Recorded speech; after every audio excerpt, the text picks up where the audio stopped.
আউযু বিল্লাহি মিনাশ শাইতানির রাজিম বিসমিল্লাহির রহমানির রহিম।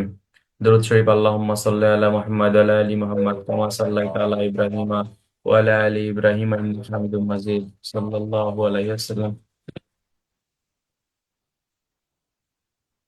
সাইফুল, ফেসবুক গ্রুপে আমি ক্লাস দিছি দেখো, আমি লাইভ দিছি দেখো।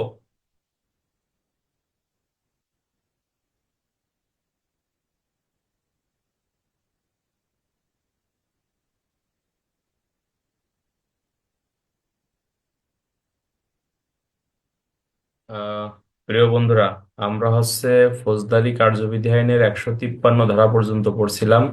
আজকে হচ্ছে আমরা আজকে আমরা পড়ব ফৌজদারি কার্যবিধি আইনের 148 ধারা পর্যন্ত পড়েছিলাম। আজকে আমরা পড়ব হলো ফৌজদারি কার্যবিধি আইনের 149 থেকে। ইনশাল্লাহ আমরা সামনের দিকে যাওয়ার চেষ্টা করব, ঠিক আছে? তো বেসিক্যালি আপনারা জানেন যে ফৌজদারি কার্যবিধি আইনের এই অধ্যায়টুকু সবচেয়ে বেশি গুরুত্বপূর্ণ একটি অধ্যায়। আলহামদুলিল্লাহ, ভালো আছি। তো অধ্যায়টা গুরুত্বপূর্ণ কোনটা, অর্থাৎ কার্যবিধি আইনের 149 থেকে 176 আমাদের পুলিশের হৃৎপিণ্ড বলা যায়। এই এই অংশ থেকে আমাদের সবসময় পরীক্ষায় প্রশ্ন আসে। তো আজকে আমরা কার্যবিধি আইনটা 149 থেকে সামনের দিকে যাব। পাশাপাশি আমরা পিআরবিটা পড়বো। হ্যাঁ, পিআরবি সম্ভবত আমরা 144 পর্যন্ত পড়ছিলাম, তার সামনের থেকে আমরা ইনশাল্লাহ পড়ার চেষ্টা করব। তো কার্যবিধি আইনটা আমরা 5 মিনিট একটু দ্রুত রিভিশন দিয়ে দিই। কোন ধারায় কি বলছে? সাইড সাইড ধারায় যে কতিপয় গুরুত্বপূর্ণ সংজ্ঞা, এটা আপনাকে ডাইরেক্ট মুখস্থ করতে হবে। 4-এর কতে অ্যাডভোকেট, 4-ক অ্যাটর্নি জেনারেল, 4-খ জামিনযোগ্য জামিনের অযোগ্য, 4-গ অভিযোগ, 4-জ নালিশ, 4-ট অনুসন্ধান, 4-ঠ তদন্ত, 4-চ আমলযোগ্য অপরাধ, 4-ড আমলের অযোগ্য অপরাধ, 4-ত থানার ভারপ্রাপ্ত কর্মকর্তা, 4-ধ থানা, 10-এ নির্বাহী ম্যাজিস্ট্রেট, 11-তে জুডিশিয়াল ম্যাজিস্ট্রেট, 12-তে স্পেশাল ম্যাজিস্ট্রেট, 42-এ জনসাধারণ ম্যাজিস্ট্রেট পুলিশকে সহায়তা করবে অপরাধীকে গ্রেপ্তার করার ক্ষেত্রে, আইন শৃঙ্খলা রক্ষা করার ক্ষেত্রে। যদি সহায়তা না করে 187 ধারা মোতাবেক তারা অপরাধ করছে বলে গণ্য হবে। 45 ধারায় আপনাকে বলতেছে গ্রামের বাধ্য ব্যক্তি যারা চেয়ারম্যান, মেম্বার, চৌকিদার, দফাদার, খাজনা আদায়কারী, এরা অপরাধের সংবাদ দিয়ে সহায়তা করবে। কোন অপরাধ? ঠগের সংবাদ, চুরির সংবাদ, ডাকাতির সংবাদ, আমলযোগ্য অপরাধের সংবাদ, জামিনের অযোগ্য অপরাধের সংবাদ, থানা এলাকায় কোনো অপমৃত্যুর সংবাদ, এই সংবাদগুলো দিতে তারা বাধ্য। যদি না দেয়, দণ্ডবিধি আইনের 176 ধারা মোতাবেক তারা অপরাধ করছে বলে গণ্য হবে। ফৌজদারি কার্যবিধি আইনের পঞ্চম অধ্যায় গ্রেপ্তার, পলায়ন এবং পুনরায় গ্রেপ্তার। কার্যবিধি আইনের 46 থেকে 67 ধারা পর্যন্ত এই অংশটুকু আলোচনা করছে। আপনাদের পদোন্নতি পরীক্ষার জন্য এটা আমাদের জন্য খুবই গুরুত্বপূর্ণ, কেননা পুলিশের চাকরি করলে গ্রেপ্তারের বিষয়ে আপনি পারবেন না, তাহলে তো হয় না। ঠিক আছে কিনা? সাউন্ড ক্লিয়ার আছে কিনা ভাই? সাউন্ড ক্লিয়ার, হাতস করেন, ক্লিয়ার কিনা সাউন্ড? এর থেকে আর ক্লিয়ার কেমনে হয়? আচ্ছা, তাহলে আপনাদের জানতে হবে 46-এ মূলত গ্রেপ্তারের সংজ্ঞা বলতেছে, অর্থাৎ কিভাবে একজন ব্যক্তিকে আপনি অ্যারেস্ট করবেন। 47-এ বলতেছে আসামি কোনো গৃহে প্রবেশ করলে অনুমতি নিয়ে তল্লাশি চালিয়ে আপনাকে গ্রেপ্তার করতে হবে। 48 ধারায় আপনাকে বলতেছে অনুমতি না দিলে দরজা জানলা ভাঙিয়ে ভিতরে প্রবেশ করে আপনাকে গ্রেপ্তার করতে হবে। 51 ধারায় আপনাকে বলতেছে আটক ব্যক্তির দেহ তল্লাশি। 52 ধারায় আপনাকে বলতেছে মহিলার দেহ তল্লাশির কথা বেসিক্যালি আপনাকে ওখানে বলতেছে। 53 ধারায় আপনাকে বলতেছে আপত্তিকর অস্ত্র পাওয়া গেলে তখনকার কার্যপদ্ধতি কি হবে, সেইটার কথা আপনাকে ওখানে বলতেছে। এখানে আমাদেরকে একটু জেনে রাখা ভালো যে ফৌজদারি কার্যবিধি, বন্ধুরা জুমে আবারও সমস্যা হয়েছে। আমি আবার বলি। উম আবু বক্কর ক্লাসে আছো? আবু বক্কর ক্লাসে আছো? আবু বক্কর ক্লাসে আছো? আবু বক্কর, সাইফুল তো নাই। অবক্কা নাই ক্লাসে।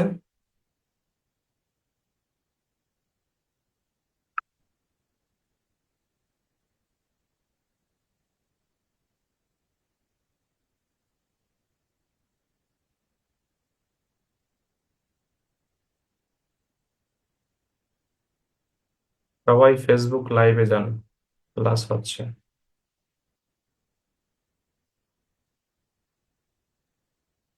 ক্লাস হচ্ছে।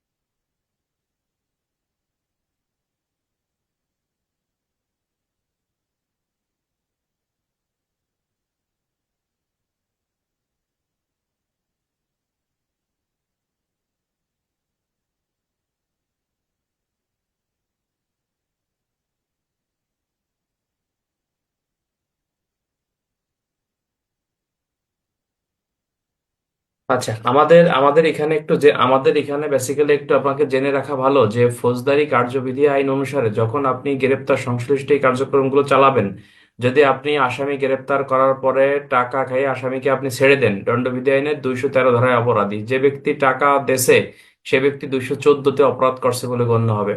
এখানে আমাদেরকে আরো কিছু গ্রেপ্তার সংশ্লিষ্ট বিষয়গুলো জানা দরকার। যেমন যদি আপনি কাউকে অন্যায় গ্রেপ্তার করেন, কোনো আসামিকে যে গ্রেপ্তারের যোগ্য না, সে দণ্ডবিধির 220-এ অপরাধ করছেন।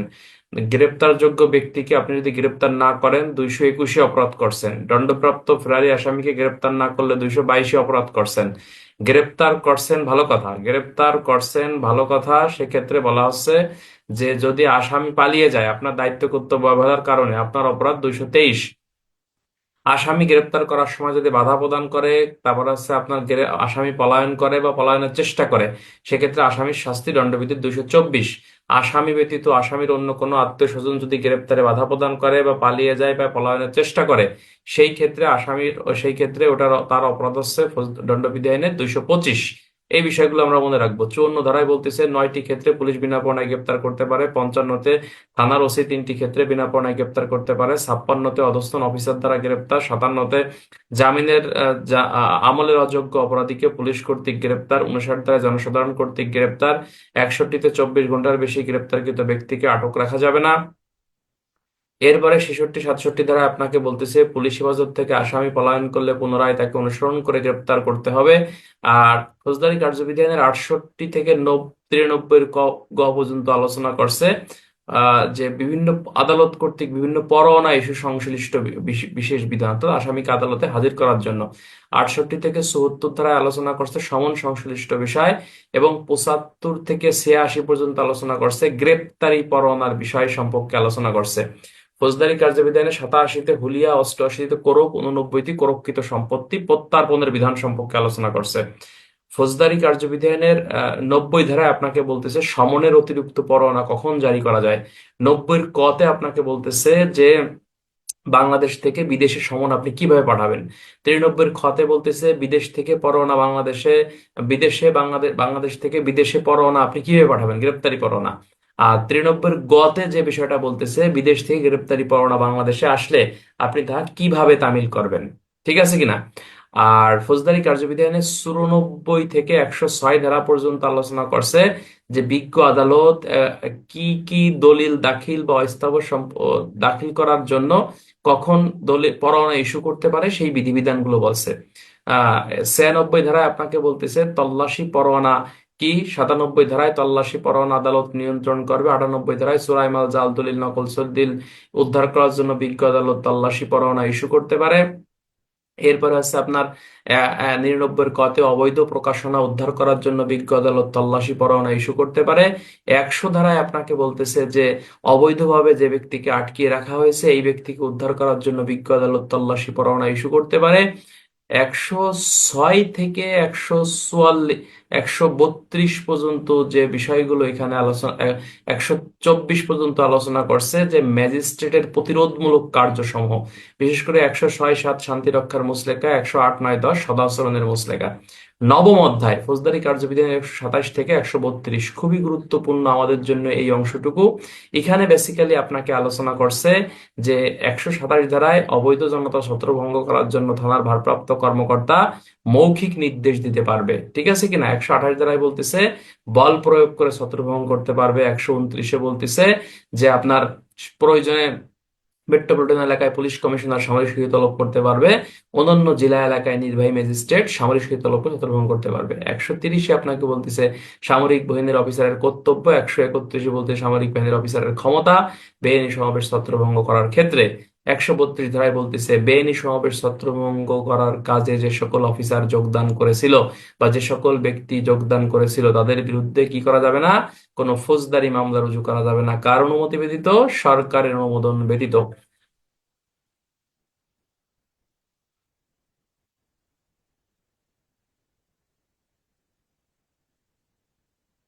আচ্ছা, তো এটা এরপর হচ্ছে ফৌজদারি কার্যবিধানের 144 ধারা হচ্ছে জরুরি আদেশ। 145 থেকে 148 ধারা পর্যন্ত আপনাকে আলোচনা করছে যে স্থাবর সম্পত্তি নিয়ে কোনো কলহ বা বিরোধ দেখা দিলে তখন ম্যাজিস্ট্রেটের ভূমিকা কি। 145 হচ্ছে আপনার উকিল নোটিশের মাধ্যমে দুই পক্ষকে ডেকে সমাধান করতে পারে।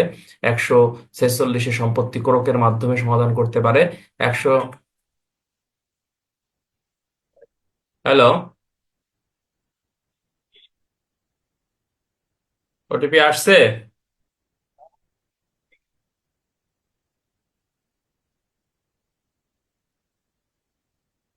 আচ্ছা, এই যে নাও ভাই, হচ্ছে 2949 পাইছো? হ্যাঁ হ্যাঁ হ্যাঁ, ঠিক ঠিক আছে।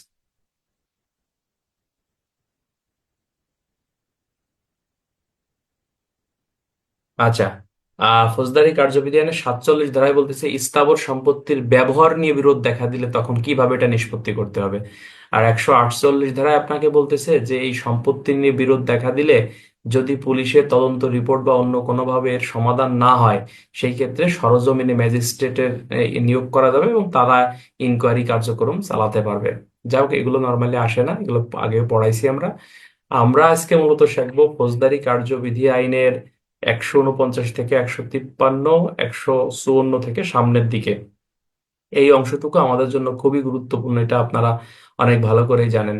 149 থেকে 153 পর্যন্ত বেসিক্যালি এখানে আলোচনা করছে পুলিশের প্রতিরোধমূলক কার্যসমূহ। পুলিশের প্রতিরোধমূলক কার্যসমূহ আলোচনা করছে 149 থেকে 153। যদি রিটেন পরীক্ষায় আমাদের প্রশ্ন আসে যে পুলিশের প্রতিরোধমূলক কার্যসমূহ আলোচনা করো বা পুলিশের প্রতিরোধমূলক কার্যসমূহ কি, লেখো বা ব্যাখ্যা করো বা বুঝিয়ে দাও, তখন আপনাকে কিন্তু এই ধারাগুলোই আপনাকে লিখতে হবে। কোন ধারাগুলো লিখতে হবে পুলিশের প্রতিরোধমূলক কার্য, বন্ধুরা? পুলিশের প্রতিরোধমূলক কার্য হচ্ছে 149 থেকে 153। যদি একটা প্রশ্ন এভাবে রিটেনে আমাদের পদোন্নতি পরীক্ষায় আসে যে পুলিশের প্রতিরোধমূলক কার্য বলতে পুলিশের প্রতিরোধমূলক কার্য বলতে কি বোঝায়, তখন আপনি কি লিখবেন? বা ওই যে পদোন্নতি পরীক্ষায় যে প্রশ্নটা প্রায়ই আসে, সেটা হচ্ছে যে অপরাধ কি, বা অপরাধ প্রতিরোধে পুলিশের ভূমিকা কি সিআরপিসি আইনে। তো এটা একেবারেই সহজ একটা কোশ্চেন। নর্মালি আমাদের প্রশ্ন বেজ লেখাপড়া করতে হবে। তাহলে অপরাধ কি? অপরাধের সংজ্ঞা ফৌজদারি কার্যবিধি আইনে 4-9 দেশে এবং দণ্ডবিধি আইনের 40 ধারায় আপনাকে এই সংজ্ঞাটা বেসিক্যালি প্রদান করছে। তো অপরাধ কি, এটা তো নর্মালি সবাই জানেন যে বাংলাদেশের প্রচলিত আইনে যে সকল কাজ করলে বা না করলে শাস্তির বিধান রয়েছে তাকে বেসিক্যালি আপনার অপরাধ বলা হয়। যেমন ঘুষ নেওয়া অপরাধ, মারামারি করা অপরাধ, ধর্ষণ করা অপরাধ, চুরি করা অপরাধ, ডাকাতি করা অপরাধ ইত্যাদি। সবসময় একটা সংজ্ঞার সাথে আপনাকে একটা উদাহরণ দিতে হবে। উদাহরণ দিলে কি হবে, আপনার মার্কসটা এখানে ফুল আসবে। আমার কথা কি বুঝতে পারতেছেন? আর পরের অংশ হচ্ছে যে অপরাধ প্রতিরোধে পুলিশের ভূমিকা কি সিআরপিসি আইনে। তাহলে অপরাধ প্রতিরোধে পুলিশের ভূমিকা হচ্ছে, আচ্ছা, একটা আছে প্রতিরোধ এবং নিবারণের মধ্যে মূল পার্থক্য কি। প্রতিরোধ এবং নিবারণ অনেকটা একই, কিন্তু প্রতিরোধটা হচ্ছে অপরাধটা এখনো সংগঠিত হয় নাই, হওয়ার আগে আপনি কি ব্যবস্থা নেবেন, এটা হচ্ছে প্রতিরোধ, ঠিক আছে কিনা। আর নিবারণ হচ্ছে অপরাধটা সংগঠিত হয়ে গেছে, এরপরে আপনি কি ব্যবস্থা নেবেন আজ যাতে সেটা না হয়, সেটা হচ্ছে বেসিক্যালি আপনার নিবারণ। এই পুলিশ আইন অনুযায়ী পুলিশের নিবারণমূলক কাজগুলো কি কি, এই প্রশ্নটা অনেকবার আসছে না পরীক্ষায়? পারো কি তোমরা এটা? আপনারা পারেন বন্ধুরা যে পুলিশ আইন অনুযায়ী পুলিশের নিবারণমূলক কাজগুলো কি কি? হ্যাঁ, পুলিশ আইন অনুযায়ী পুলিশের নিবারণমূলক কাজ হচ্ছে পুলিশ আইনের 34, পুলিশ আইনের 34-এর ক, পুলিশ আইনের 23-এর আপনার 2, 3, 5, 8, ঠিক আছে কিনা।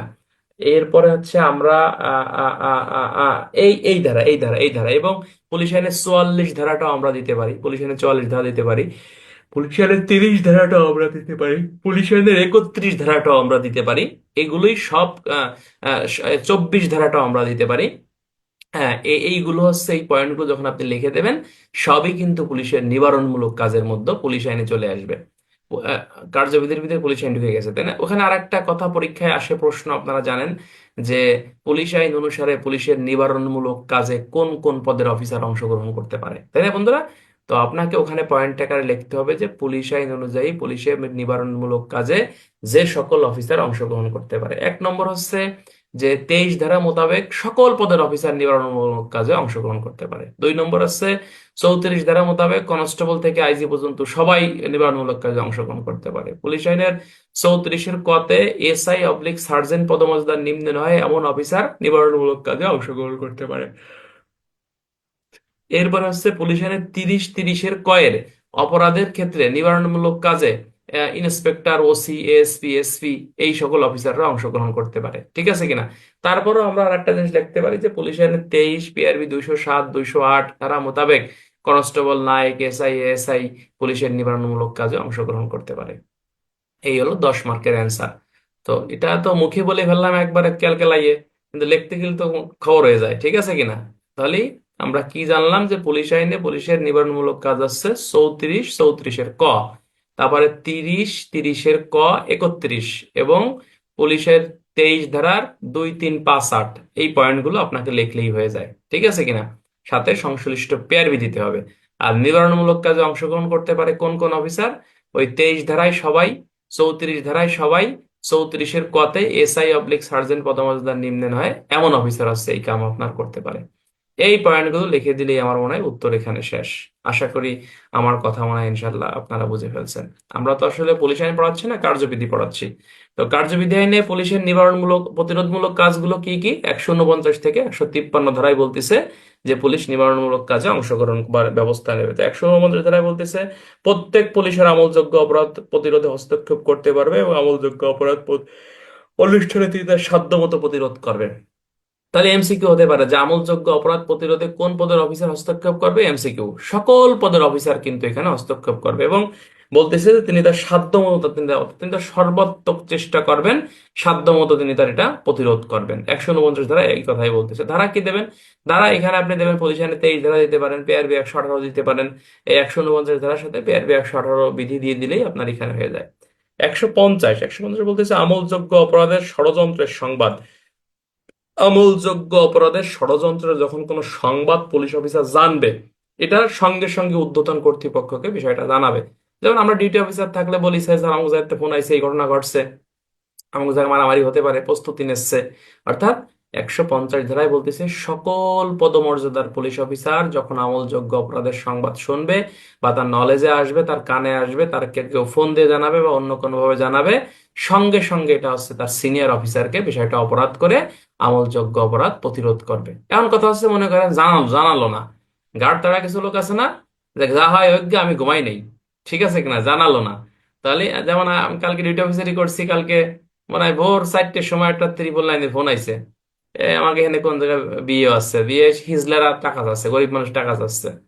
এখন বিয়ে হচ্ছে শ্রীপুরেই হচ্ছে, কিন্তু এলাকার নাম শুনতে শুনতে সেই মহিলা ফোন কাটিয়ে দিয়েছে। আমি বলেন যে এলাকার নাম কোথায় বলেন, আমরা মোবাইল পার্টি পাঠাই। বলতে বলতে কাটিয়ে দিয়েছে লাইন, পরে আর লোকেশন জানতে পারলাম না। পরে আর পুলিশকে কিভাবে পাঠাবো, পাঠাতে পারিনি। যাও, এটা গেছে গা। তাহলে বিষয়টা হচ্ছে যে আপনাকে তো ঠিকানা জানতে হবে যে কোন জায়গায় ঘটনা ঘটছে।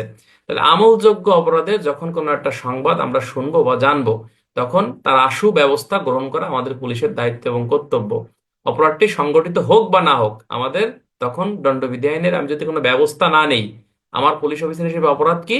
অপরাধ হচ্ছে দণ্ডবিধির 119 ধারা মোতাবেক আমি অপরাধ করছি বলেই বেসিক্যালি গণ্য হবে।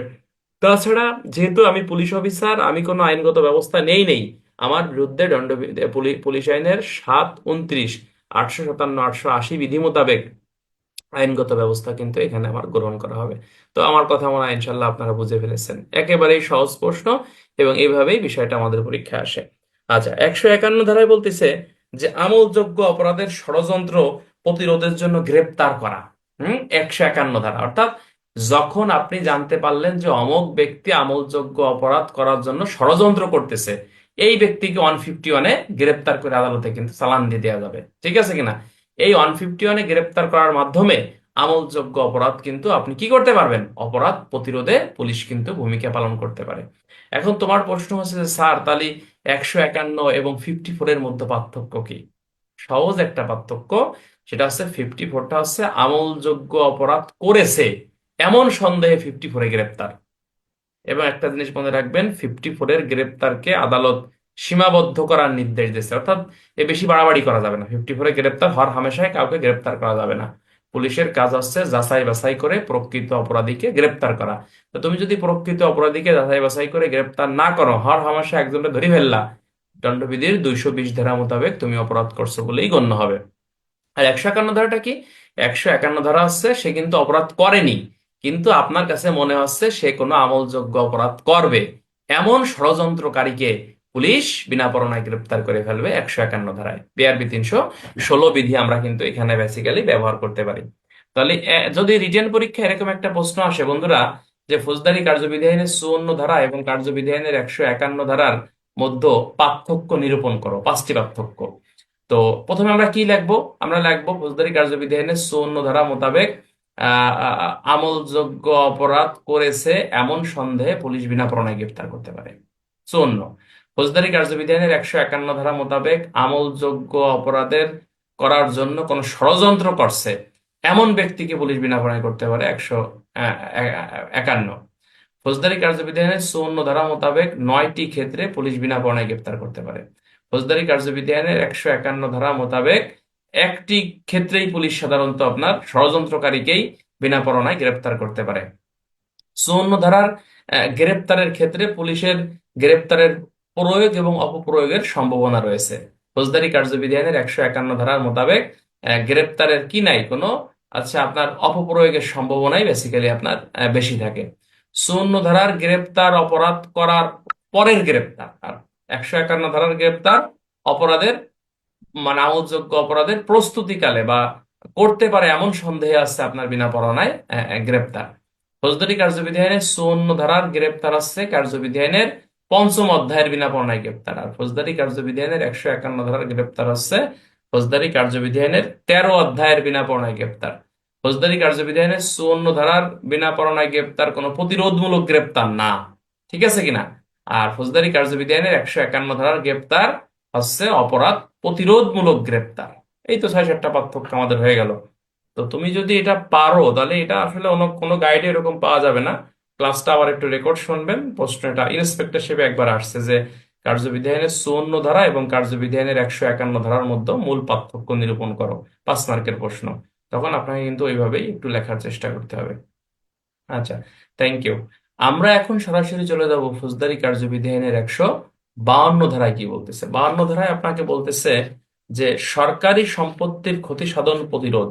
কোন পুলিশ অফিসারের সামনে সরকারি স্থাবর বা অস্থাবর সম্পত্তির ক্ষতির সম্ভাবনা থাকলে অথবা কোনো সরকারি বা নৌ চলাচলের কোনো চিহ্নের যদি ক্ষতি করে, সেক্ষেত্রে পুলিশ অফিসার কিন্তু উক্ত কাজ যাতে উক্ত ব্যক্তিরা না করতে পারে তার ব্যবস্থা গ্রহণ করে অপরাধ প্রতিরোধমূলক কাজে ব্যবস্থা নিতে পারবে। অর্থাৎ বলতেছে কোনো পুলিশ অফিসারের সামনে যদি কোনো ব্যক্তি কি করে বন্ধুরা, সরকারি সম্পত্তির কোনো ক্ষতি করে, সেই ক্ষেত্রে কিন্তু পুলিশ অফিসার তাকে ধরে ফেলতে পারবে এবং অপরাধ প্রতিরোধে ভূমিকা রাখতে পারবে। রিটেনে হ্যাঁ, কার্যবিধির 152 ধারার সাথে পেআরবি 114 বিধি আমাদের যায়। অর্থাৎ কোন সরকারি কর্মচারী সরকারি সম্পত্তির যেখানে ক্ষতির ক্ষেত্রে ক্ষতিপূরণ আদায় করতে হয়, ক্ষতিপূরণ দিতে হয়, 114 বিধিতে কিন্তু এটা বলা আছে। আচ্ছা, কার্যবিধি আইনের এই 152 ধারা থেকে কিন্তু রিটেনে প্রশ্ন আসতে এভাবে যে ক নামক ব্যক্তি একজন পুলিশ অফিসার, তার সামনে অর্থাৎ সে টহল ডিউটি করাকালে কতিপয় ব্যক্তি রাস্তার মাটি কেটে নিয়ে সরকারি রাস্তার মাটি কেটে নিয়ে যাচ্ছে, এই ক্ষেত্রে ক নামক ব্যক্তি অপরাধ প্রতিরোধে কিরূপ ভূমিকা রাখবে। তাহলে কিরূপ, প্রথমে আসছে বিষয়টা 150 ধারা উদ্বোধন কর্তৃপক্ষকে জানাবে। তারপর আসছে এই যে 152 ধারা মোতাবেক সরকারি মাটি যেহেতু কাটিয়ে নিয়ে যাচ্ছে তাকে হচ্ছে ধরে ফেলবে এবং পুলিশ আইনের 24 পিআরবি 213 বিধিতে আপনার ম্যাজিস্ট্রেটকে বিষয়টা অবগত করবে। এই 2-3টে পয়েন্ট লিখে দিলেই আপনার উত্তরটা সঠিক হয়ে যায়। আচ্ছা, কার্যবিধি আইনের 153 ধারা, এটা কিন্তু খুবই গুরুত্বপূর্ণ একটি ধারা এবং আমাদের কিন্তু পদোন্নতি পরীক্ষা এখান থেকে প্রশ্ন আসে। 153 ধারা বলতেছে ওজন এবং পরিমাপের সরঞ্জাম পরীক্ষা দিই। অর্থাৎ একজন থানার ভারপ্রাপ্ত কর্মকর্তা কে, শুধুমাত্র থানার ভারপ্রাপ্ত কর্মকর্তা সে যদি জানতে পারে তার থানা এলাকায় যে ওজন পরিমাপের যন্ত্রপাতিগুলো রয়েছে এইগুলো সঠিক নয়, অর্থাৎ এটা হচ্ছে মানে ভুল বা হচ্ছে বেঠিক বা পরিমাপে সঠিক ওজন দিচ্ছে না, তাহলে তিনি ঘটনাস্থলে উপস্থিত হতে পারবেন, তল্লাশি করতে পারবেন। যদি মনে হয় যে সেগুলো বেঠিক বা সেটি সঠিকভাবে পরিমাপ দিচ্ছে না, এইগুলোকে বেসিক্যালি আপনাকে বলতেছে যে গ্রেপ্তার করে তাদের বিরুদ্ধে আইনানুগ ব্যবস্থা গ্রহণ করতে পারবেন। এই হলো কার্যবিধি আইনের 153 ধারা।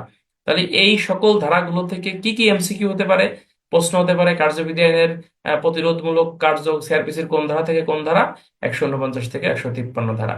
149 ধারা মোতাবেক কোন পদের অফিসার প্রতিরোধমূলক কাজে অংশগ্রহণ করতে পারে সকল পদের অফিসার পারে। 150 ধারা অপরাধের সংবাদ কাকে জানাতে হয়? ঊর্ধ্বতন অফিসারকে জানাতে হয়। ফৌজদারি কার্যবিধানের 151 ধারা মোতাবেক অপরাধীকে বিনা পরোয়ানায় গ্রেপ্তার করা হয় কখন?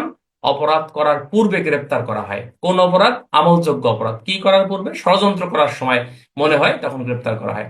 ফৌজদারি কার্যবিধানের 151 ধারা মোতাবেক কোন সম্পত্তির ক্ষতি করলে পুলিশ ধরতে পারবে?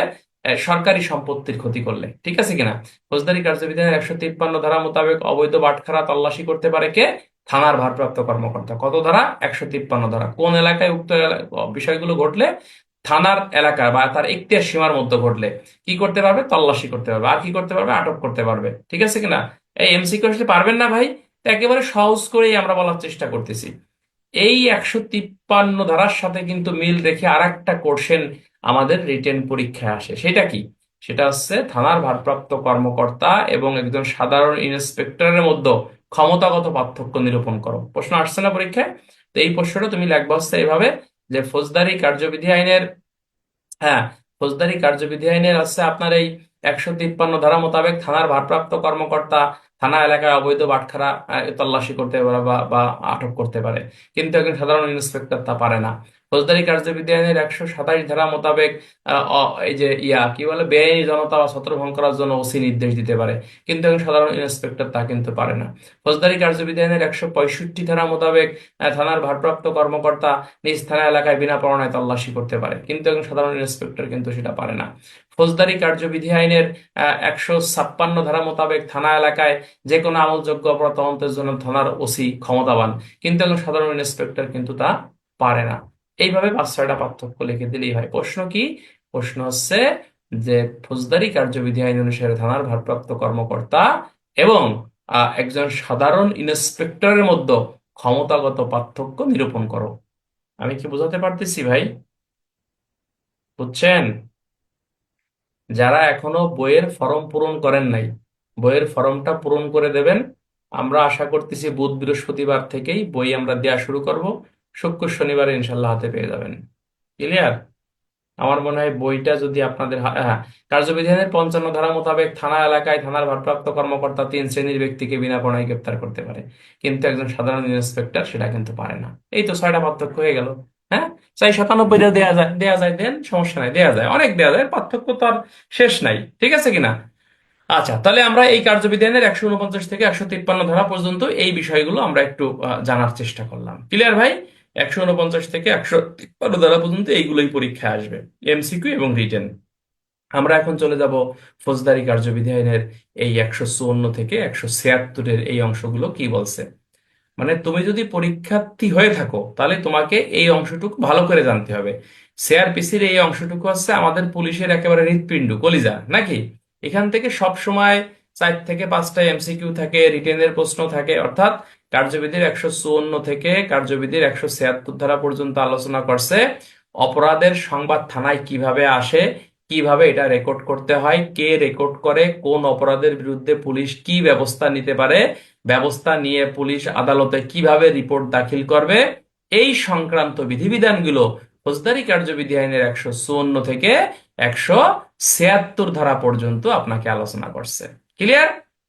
আমার মনে হয় একেবারেই সহজ এই অংশটুকু। টাকা কখন দিতে হবে? বই নেওয়ার সময়। টাকা যখন, বই যখন কনফার্ম করবেন তখন টাকা দেবে, ঠিকানা লেখছে, ওরা কাটবে এবং হচ্ছে আপনার টাকা দিয়ে বই পেয়ে যাবেন। সমস্যা নাই, কথা বলেন না। আচ্ছা, আহ পরবর্তী পরবর্তী বিষয়ে আমরা এখন চলে যাব। এটা হচ্ছে পুলিশের নিকট খবর এবং পুলিশের তদন্তের অধিকার। আপনারা জানেন যে আমাদের পুলিশের যে অ্যাটর্নি পাওয়ার, এই পাওয়ারটাই হচ্ছে তদন্তের অধিকার। তাহলে আমাদের যদি পুলিশের তদন্তের ক্ষমতা না থাকে তাহলে আমরা কিন্তু কি আনসারের নিচেই কিন্তু। আমরা যে পুলিশ বাহিনী, আমাদের যে মানুষদের একটু সম্মান করে বা একটু ভালোবাসে, কিসের জন্য? এই ইনভেস্টিগেশন পাওয়ারটা আছে। এই ইনভেস্টিগেশন পাওয়ারের জন্যই মানুষ আমাদেরকে একটু সম্মান করে, ভালোবাসে বা একটু চাটা খাতি দেয় নাকি। তো আপনার যদি ইনভেস্টিগেশন পাওয়ারই না থাকে তাহলে আপনার কিন্তু 2 পয়সার কোনো দাম নাই। তাহলে আপনিও ওই রাস্তায় লাঠি নিয়ে ডিউটি করবেন, আনসার লাঠি নিয়ে ডিউটি করবে, একই, কোনো কাজ নাই। তাহলে আপনি খালি ট্রাফিক ডিউটি করবেন, ওই দাঙ্গা হাঙ্গামা মিটে মিটেই বেড়াবেন। মামলা হবে, মামলা তদন্ত করবে আর একজন, তাহলে আপনার কোনো কাজ নেই। তাহলে একটা প্রশ্ন রিটেনে কিন্তু এখানে আসে যে পুলিশ তদন্ত করতে পারে তার আইনগত অধিকার কি বা আইনগত ভিত্তি কি।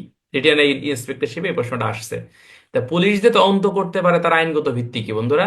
তো পুলিশ যে তদন্ত করতে পারে তার আইনগত 1 নম্বর ভিত্তি হচ্ছে ফৌজদারি কার্যবিধানের 154, অর্থাৎ এখানে বলতেছে আমলযোগ্য কোনো অপরাধের সংবাদ আসলে পুলিশ এটা রেকর্ড করতে বাধ্য থাকবে এবং আইনগত ব্যবস্থা সে গ্রহণ করবে। এটা তদন্তের অন্যতম আইনগত ভিত্তি।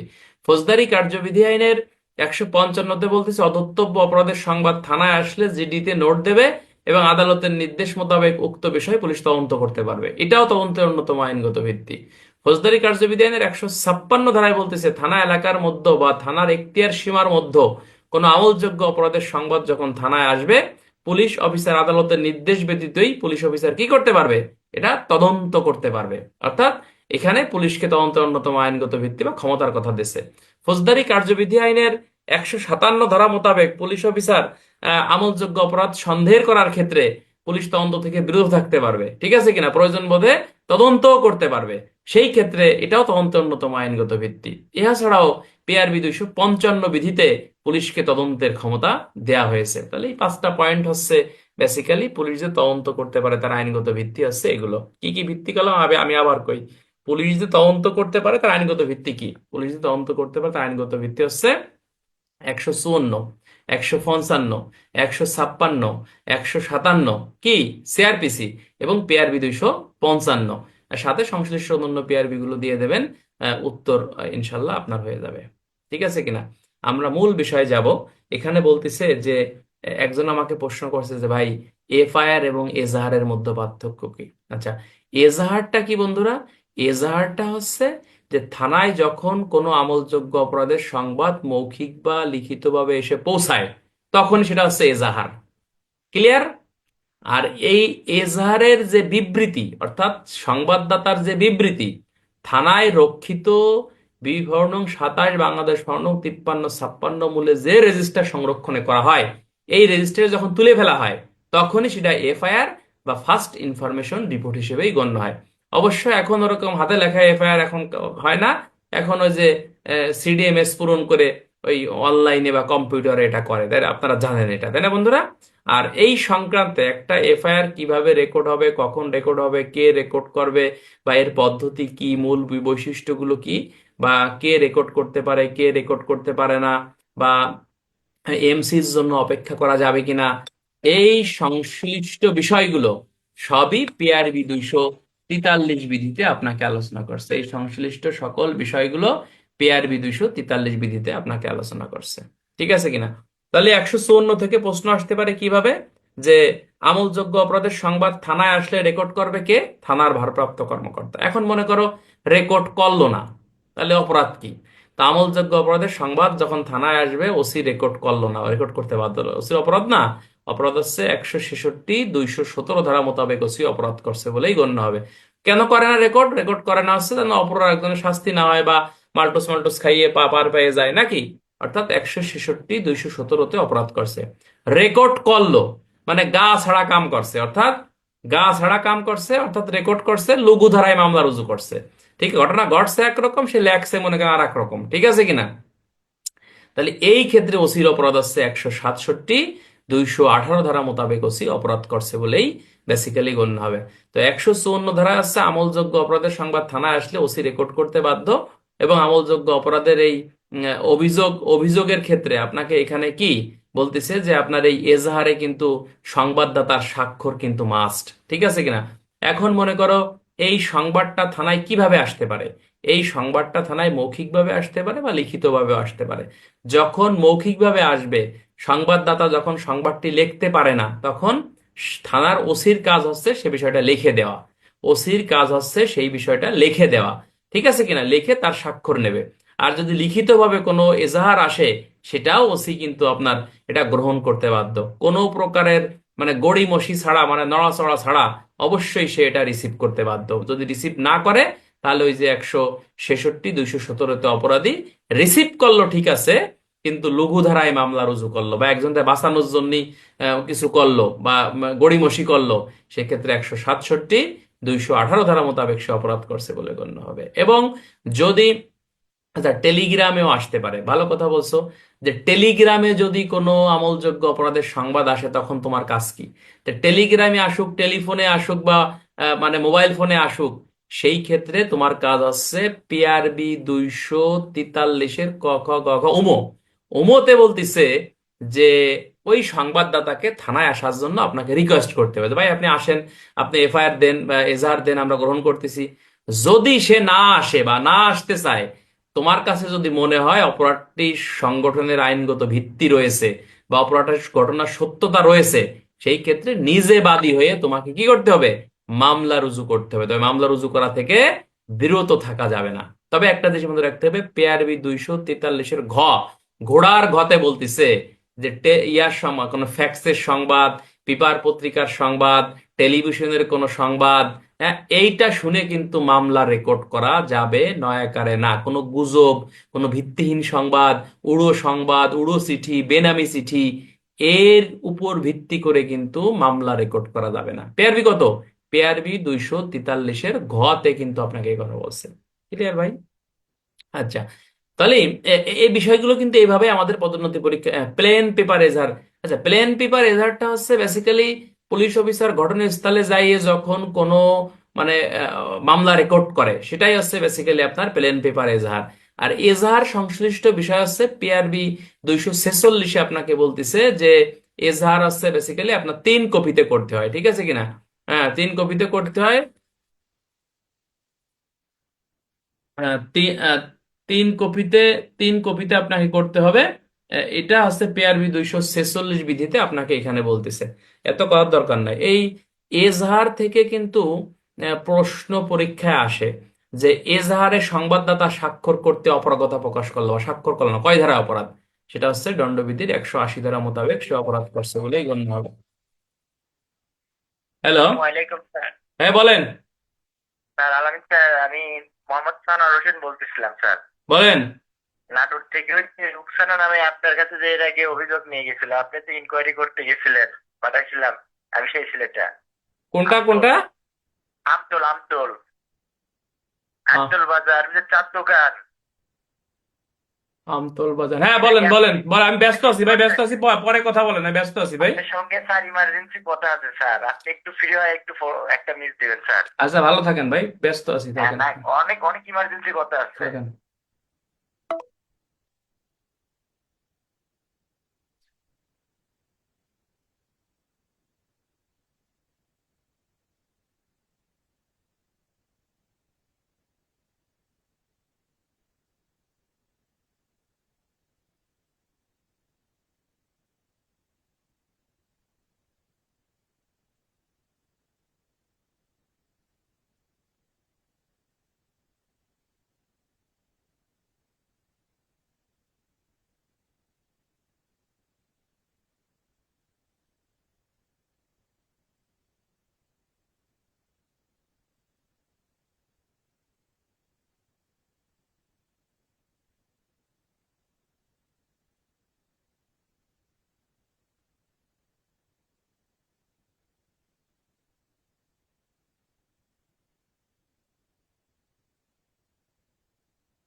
আচ্ছা, সেই ক্ষেত্রে সেই ক্ষেত্রে আমাদের একটু এখানে ভালো করে জানার দরকার, সেটা হচ্ছে যে ফৌজদারি কার্যবিধি আইন অনুসারে আপনাকে যখন এই ধরনের সংবাদ থানায় আসবে, তখন আপনি কি করবেন সেটা হচ্ছে আপনি মামলা রেকর্ড করতে আপনি কিন্তু আপনার বাধ্য থাকবেন।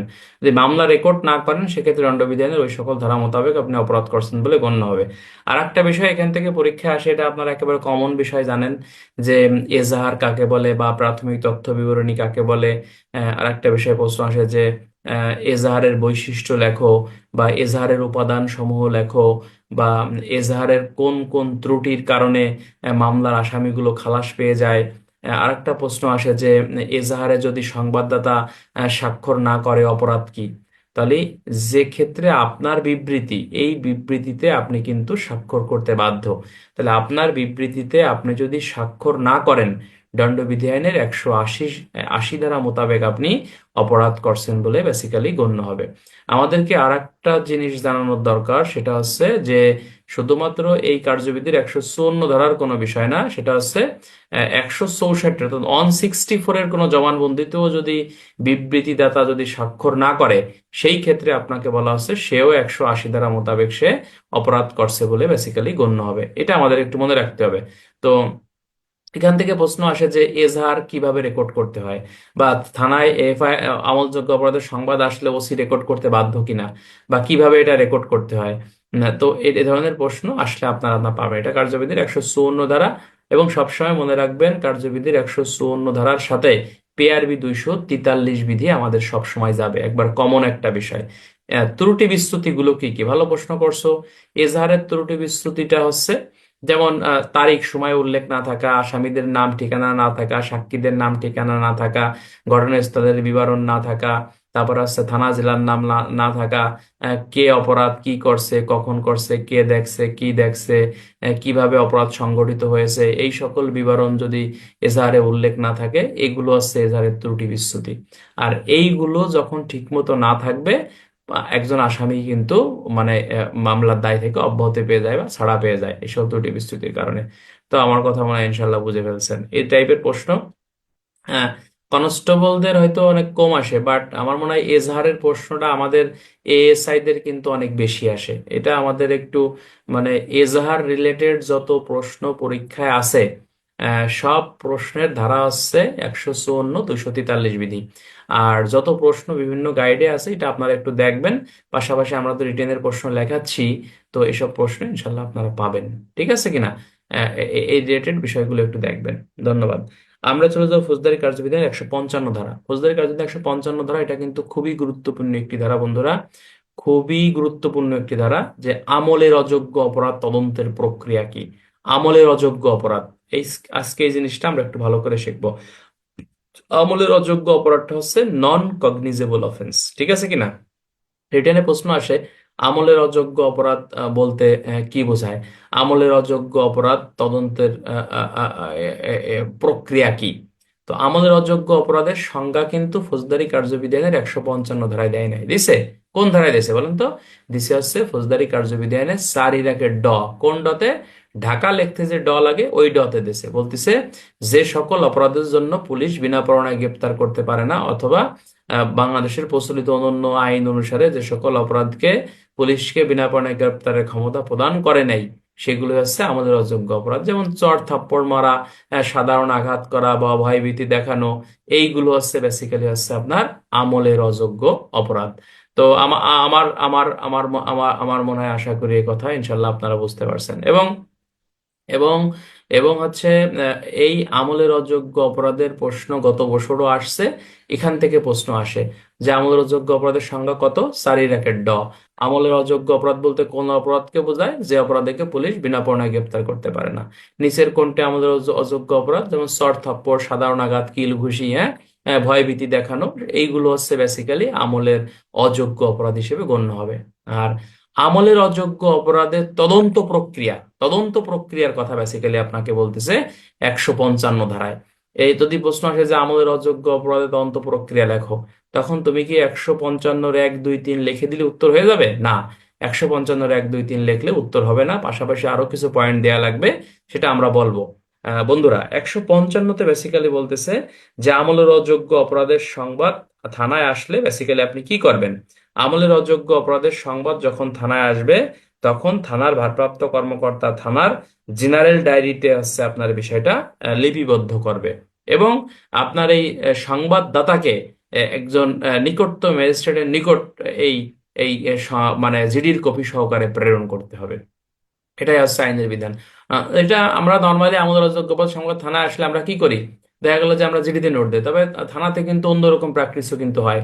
যেমন মনে করেন আপনাকে একটা অভিযোগ দিল, কিন্তু অভিযোগ ঘটনার প্রথম আমাদের থানার ওসি কার্যবিধির 157 ধারা মোতাবেক আমাদের একজন এএসআই নামে হামলা করে, বলে যে আলামিন তুমি ঘটনাস্থলে যাও, যাই দেখো ঘটনা কি ঘটছে।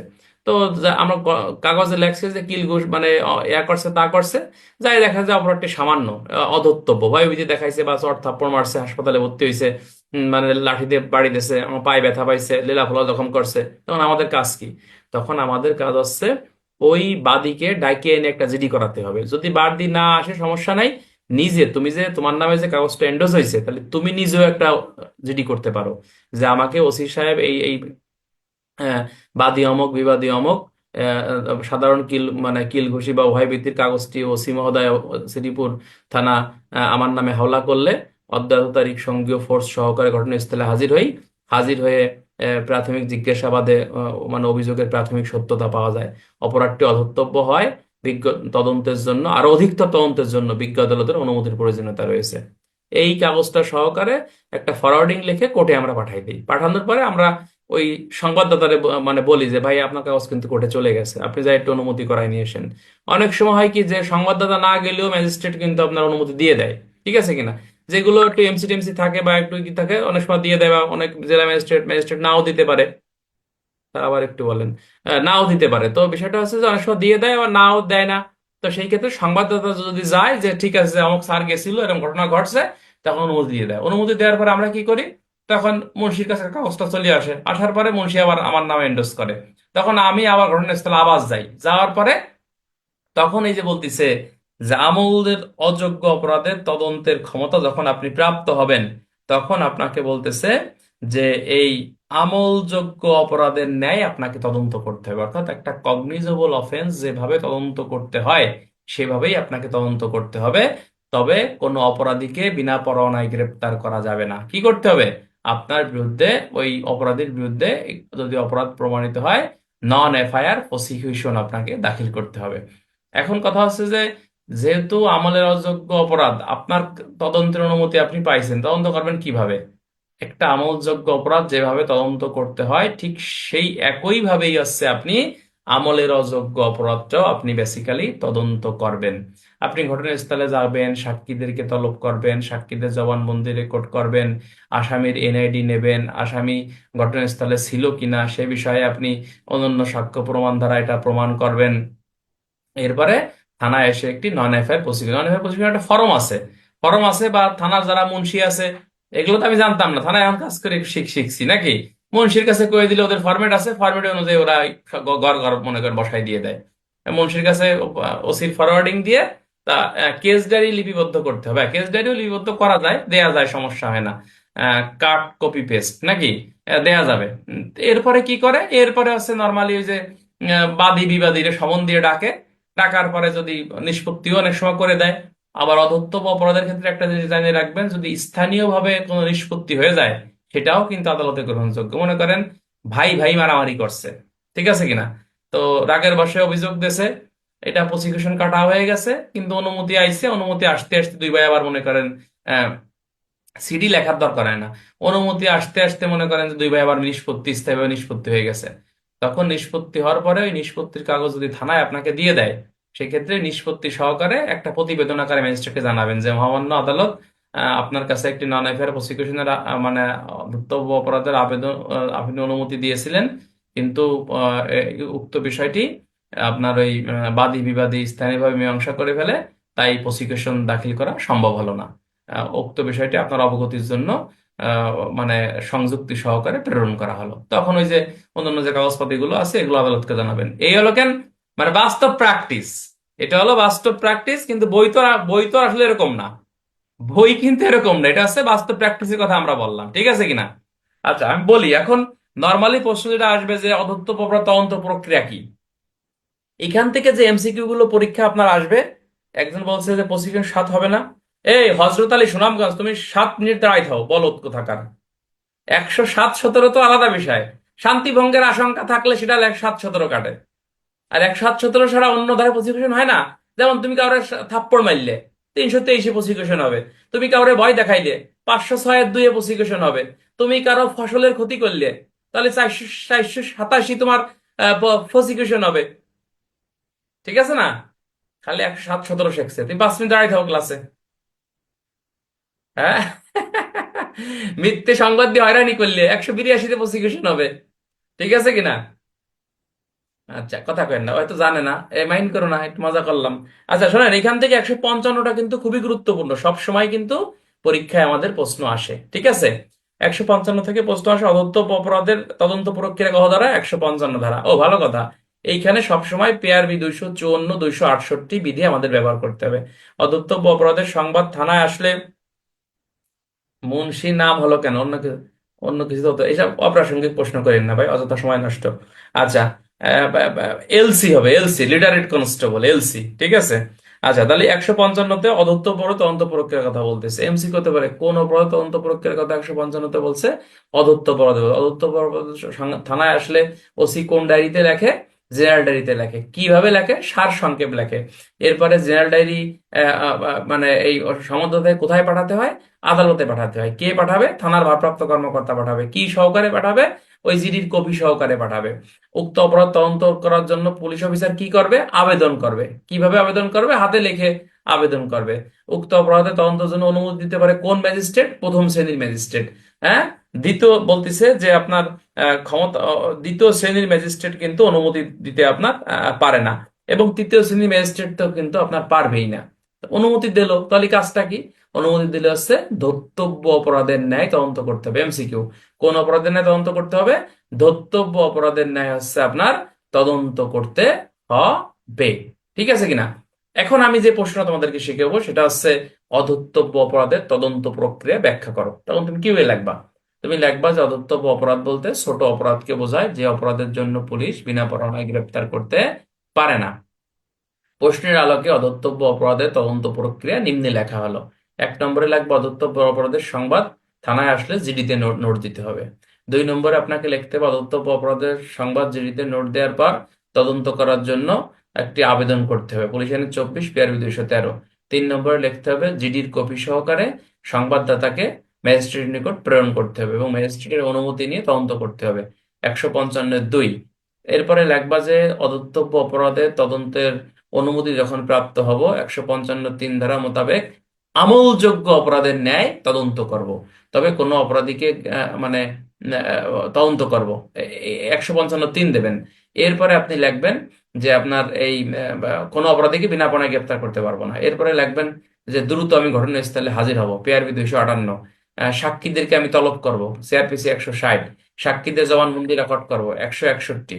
এরপরে ঘটনাস্থলে কোনো আলামত যদি পাই, সিআরপিসি 103-2 পিআরবি 280 বিধি মোতাবেক কি করব বলা হচ্ছে যে আপনার জব্দ তালিকা প্রস্তুত করব।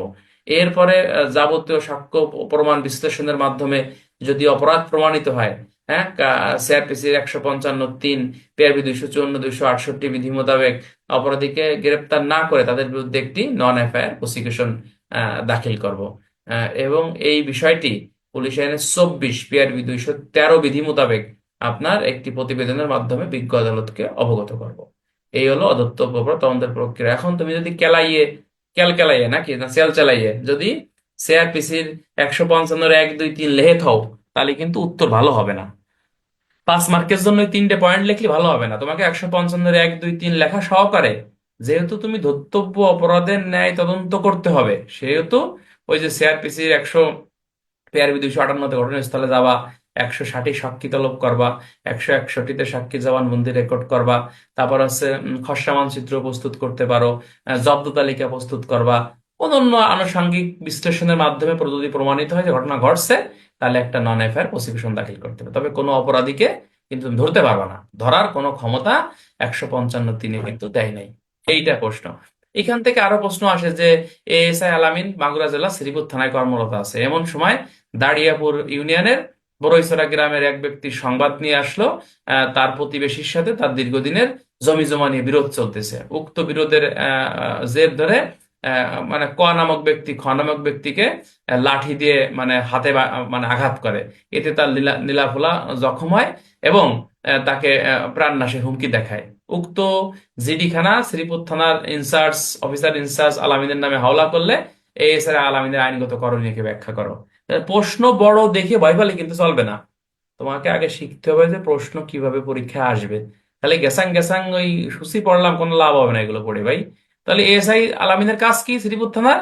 তার কাজ হচ্ছে প্রথমেই সেই জিডিটা মানে তার আলামিনকে বুঝে নেওয়া, তারপর হচ্ছে আহ, সঙ্গীয় ফোর্স সহকারে মানে তদন্ত করার জন্য হচ্ছে বেসিক্যালি হচ্ছে আপনাকে কি করা, আপনাকে হচ্ছে আবেদন করা।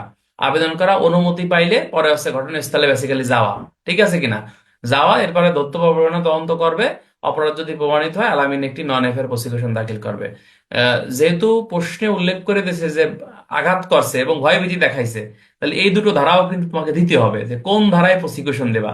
তাহলে 323 কমা বা অবলিক 506-2 দ্বারাই আপনাকে প্রসিকিউশন দিতে হবে। এটা হচ্ছে অরিজিনাল নিয়ম। আর বাস্তব থানায় প্র্যাকটিস কি? থানায় প্র্যাকটিস হচ্ছে অনুমতি অনুমতি এগুলো হলো পরে। তুমি হ্যাঁ ঘটনাস্থলে যাও, যাই আগে দেখো ঘটনা কি হয়েছে। যদি মিলাতে পারো মিলাই দাও, আর না মিলাতে পারলে থানায় আসো, থানায় এসে বাদীরে ডাকো, ডাকে জিডি করাও। আর নাহলে তুমি নিজে জিডি করো, পরবর্তীতে আদালতে আবেদন করো যে তদন্তের জন্য। এই যে যে আমরা যে ঘটনাস্থলে অনুমতি ছাড়াই আগে যাচ্ছি, এটারও আইনগত ভিত্তি আছে কয় দ্বারা কন দি? হ্যাঁ, অনুমতি ছাড়াই যে ঘটনাস্থলে যাচ্ছে এটার আইনগত ভিত্তি কয় দ্বারা কন? কে পারে? পারেন না? সহজ প্রশ্ন, না পারলে এটা কেমনে হবে? এই যে একদম বলে দিয়েছে 57 ধারা। থানার ওসি যদি আমলযোগ্য অপরাধ সম্পর্কে কোনো সন্দেহ পোষণ করে, সেই ক্ষেত্রে সরজমিনে কিন্তু ইনকোয়ারি করানো যাবে। তাহলে এই শ্রীপুর থানার ওসি যে আমার কি দাঁড়িয়াপুর ইউনিয়নে পাঠাচ্ছে ঘটনায়, তাহলে তারও কিন্তু একটা ক্ষমতা আছে, সে ক্ষমতার বলেই সে কিন্তু পাঠাচ্ছে। ক্ষমতা কত?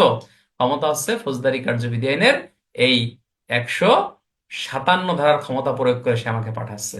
আমি পাঠাই, সত্যতা হালকা কিছু পাইছি, পালি তো আমি কাজ করতে পারবো না। আমাকে থানায় এসে জিডি করতে হবে, জিডি করে আদালতে প্রতিবেদন দিতে হবে, দেওয়ার পর অনুমতি চাইতে হবে যে স্যার অপরাধটি অধর্তব্য, এটা ইনকোয়ারির জন্য আপনার বিজ্ঞ আদালতের অনুমতির প্রয়োজন হবে। তাই বিজ্ঞ আদালত এটা অনুমতি দেবে। তারপরে আবার ঘটনাস্থলে আবার যেতে হবে, যাইয়ে তারপরে আবার সাক্ষ্য প্রমাণ সংগ্রহ করে তারপর হচ্ছে অন্যান্য আইনানুগ কার্যক্রম করতে হবে। আজকে ক্লাসটা করতে পারলাম না, না, সামারি করে চলে আসো। সামারি করে চলে আসো মানে সামারি করা যাবে? চাকরি থাকবে? চাকরি থাকবে না। ঠিক আছে কিনা? শোনেন, এই ক্লাস রেকর্ড আছে তাই না? আচ্ছা, নাহলে অন্য কথা বলা যেত, রেকর্ড এগুলি বলা যায় না। তাহলে এখান থেকে কিন্তু ওই যে সৃজনশীল টাইপের প্রশ্ন হতে পারে। বা ক, ক, খ নামক ব্যক্তি শ্রীপুর থানায় পাশাপাশি অবস্থান করে, পূর্ব শত্রুতার জোর ধরে ক, গ কে হচ্ছে আপনার একটি থাপ্পড় মারে। উক্ত উক্ত ঘটনায় খ নামক ব্যক্তি থানায় এসে একটি জিডি করে। উক্ত জিডি তদন্তের আইনগত প্রক্রিয়া ব্যাখ্যা করো। অথবা এরকম একটা প্রশ্ন করলো, জিডি তদন্তের প্রক্রিয়া ব্যাখ্যা করো। প্রশ্ন কিন্তু বলে দেয়নি যে আমাদের অযোগ্য অপরাধ তদন্ত প্রক্রিয়া কি। তাহলে তোমাকে প্রশ্ন হচ্ছে জিডি তদন্তের প্রক্রিয়া ব্যাখ্যা করো। তাহলে সেটাও কিন্তু 155-1, 2, 3 দিয়ে আপনাকে অ্যান্সার করতে হবে। আমি বোঝাতে পারছি ভাই? প্রশ্ন যেভাবেই আসুক তুমি যাতে অ্যান্সার করতে পারো, এটাই হলো মূল কথা। প্রশ্ন যেভাবে আসুক তোমাকে অ্যান্সার করতে হবে, অ্যান্সার না করতে পারলে কিন্তু কোনো লাভ নাই, আর সূচি যাই নিয়েও কোনো লাভ নাই। আগে হলো আপনাকে প্রশ্ন ধরতে হবে। ক্লিয়ার? তাহলে আজকে 155 পর্যন্ত কি থাক, আমি করি। আজকে ক্লাস বেশি কথা বলবো না, কথা বলতে একটু কষ্ট হচ্ছে। আমি ইনশাল্লাহ সকালে, সকাল 8টার সময় ক্লাস নেবো আবার। 8টার সময় পিআরবি পড়াবো, হ্যাঁ সবাই থাকবেন। 8টার সময় পিআরবি পড়াবো, সবাই থাকবেন। এবং কালকে সকাল 8টায় ক্লাস এবং রাত 8:30টায় ক্লাস আছে। ঠিক আছে ভাই? সকাল এখন কেউ ঘুমাবেন না, এখন কি করবেন, এখন হচ্ছে সবাই দণ্ডবিধির প্রশ্নগুলো একটু দেখবেন, যে কি কি প্রশ্নগুলো পড়াইছি। বই ইনশাল্লাহ বুধ বৃহস্পতিবারের মধ্যে আমরা দেয়া শুরু করবো ইনশাল্লাহ। আর সকালবেলা দয়া করে সবাই একটু ক্লাসে থাকবেন, আর ভোরবেলা উঠে 2 ঘন্টা পড়বেন। আমিও ইনশাল্লাহ উঠবো, কথা দিচ্ছি, আমিও চেষ্টা করবো ওঠার জন্য। আর ক্লাস শুরু হবে 7টা 50 থেকে। সবাই থাকবেন, পিআরবি ক্লাস নেব, ঠিক আছে? আর রাত, কালকে হলো সকাল 8টায় ক্লাস আছে, রাত 8:30টায় ক্লাস আছে। ঠিক আছে ইনশাল্লাহ। সবাই ভালো থাকেন ভাই, কথা বলা যাবে না, ক্লান্ত মনে হচ্ছে একটু আমাদের। ধন্যবাদ সবাইকে। আর আমি ক্লাস গ্রুপে দিয়ে দেবো, সমস্যা নেই ইনশাল্লাহ। আর আবু বক্কর নতুন প্রশ্ন গ্রুপে দিয়ে দাও, আমরা প্রশ্ন দেখতেছি ইনশাল্লাহ।